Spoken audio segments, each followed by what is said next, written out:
মা, আজকে তো আমার বার্থডে। কই, এবারের বার্থডেও তো আমার আব্বু আসলো না। আর আব্বু না বলছিল এবার বার্থডেতে আমার আব্বু বাড়িতে থাকবো আর আমাকে নিয়ে বড় একটা কেক আনবো।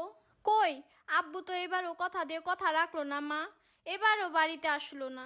তোমার আব্বু কেমনে আসবো মা? তোমার আব্বু তো প্রবাসে থাকে। প্রবাসে তো চাইলেই ছুটি পাওয়া যায় না। যখন ছুটি দিব তখন আসবো। মন খারাপ করো না মা, তোমার আব্বু ছুটি পাইলেই চলে আসবো। তখন তোমার আরো কতবার বার্থডে হইব। না, তুমি শুধু মিছা কথা কও।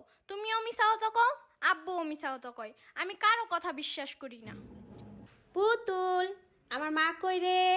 এই যে দেখো, তোমার জন্য বার্থডে কেক। আজকে না তোমার বার্থডে? আসো, আজকে আমি আর তুমি কেক কাটবো আর হ্যাপি বার্থডে করবো। আসো আসো। না, আমার কেক কাটা লাগবো না, তুমিই কাটো। পাগলামি করো কেন তুমি? তুমি দেখছো তুমি কত সুন্দর ড্রেস পরছো, আর এত সুন্দর ড্রেস তোমার কে কিনা দিত? হ্যাঁ, তোমার আব্বু বাড়িতে থাকলে কি এই সুন্দর ড্রেস তুমি পরতে পারতা? আজকে তোমার আব্বু প্রবাসে দেখাই তুমি এত সুন্দর ড্রেস পরতে পারছো। তোমার আব্বু টাকা পাঠায় আর সেই টাকা দিয়া তোমার আমি সুন্দর ড্রেস কিনা দেই, বার্থডে কেক কিনা দেই। তোমার আব্বু বাড়িতে বসে থাকলে এগুলা কে কিনা দিত তোমারে?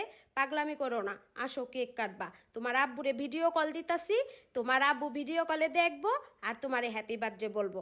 এবার তো হয়েছে, আসো মা, আর রাগ করে থাইকো না। কই আম্মু, আব্বুকে ভিডিও কল দাও। হয়তো আমার আব্বু প্রবাসী, কিন্তু আমার আব্বু প্রবাসে আছে বলেই আমরা ভালো আছি। শুধু আমাদের শখ পূরণের জন্য আর আমাদের ভালো রাখার জন্য আমার আব্বু প্রবাসে।